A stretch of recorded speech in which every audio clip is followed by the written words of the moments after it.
Halo sobat, akhirnya ketemu lagi dengan saya Indra Ditya. Nah, di video kali ini saya akan mereview sebuah buku yang berjudul Berani Tidak Disukai. Nah, buku ini fenomena dari Jepang untuk membebaskan diri, mengubah hidup, dan meraih kebahagiaan sejati. Seperti apa bukunya? Mari kita simak. Let's go.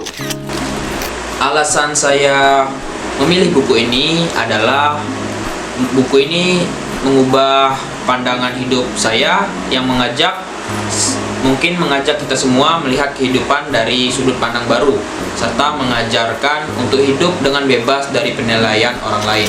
Buku ini ditulis oleh Ichiro Kishimi dan Fumitake Koga. Ichiro Kishimi adalah seorang lulusan filsafat dan seorang psikologis klinis.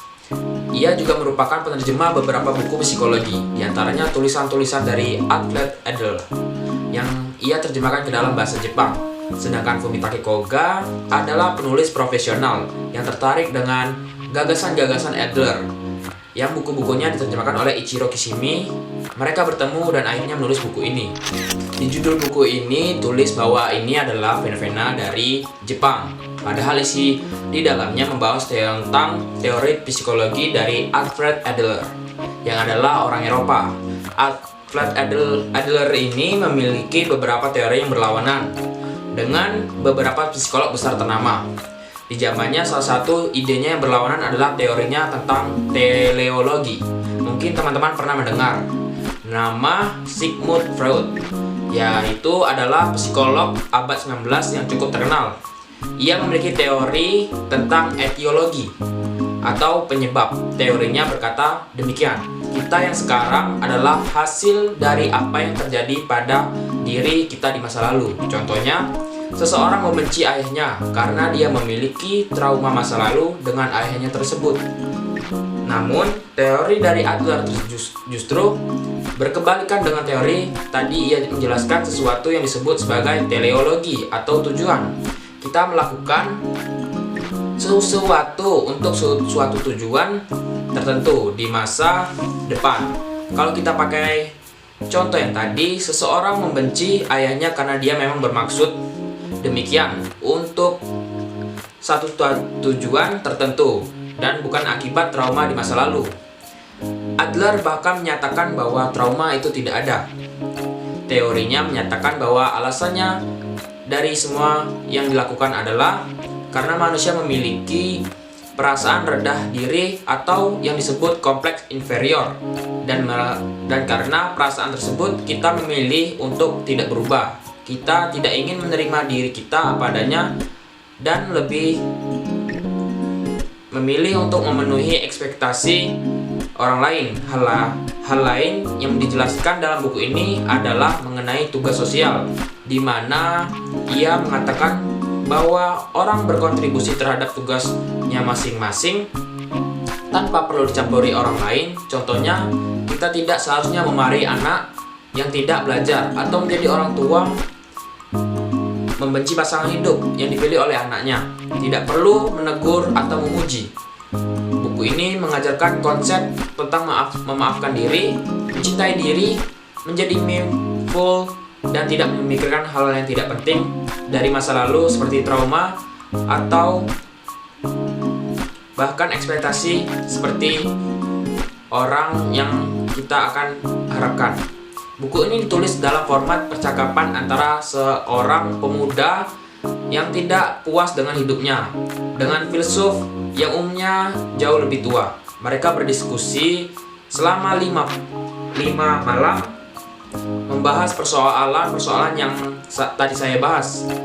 Hal ini dijelaskan mengambil contoh dari cerita sehari-hari seperti hubungan dengan orang tua atau dengan pekerjaan. Untuk kelebihan, pertama, buku ini ada di mana-mana, ada di Google, ada di toko buku, yaitu buku ini bisa disebut mudah dicari. Mungkin karena judulnya yang menarik dan menjebak karena membawa-bawa Jepang, tidak membahas budaya Jepang secara khusus.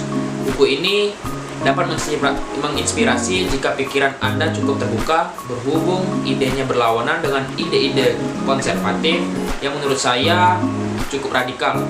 Mungkin beberapa orang format percakapan membantu merubah buku yang membosankan ini menjadi lebih menarik. Untuk kekurangan, menurut saya buku ini cukup sulit diselesaikan, mungkin karena formatnya yang berupa percakapan. Sering sekali saya mengulang-ulang bagian yang sama hanya untuk mengikuti alur pikir dari tokoh di dalam buku ini.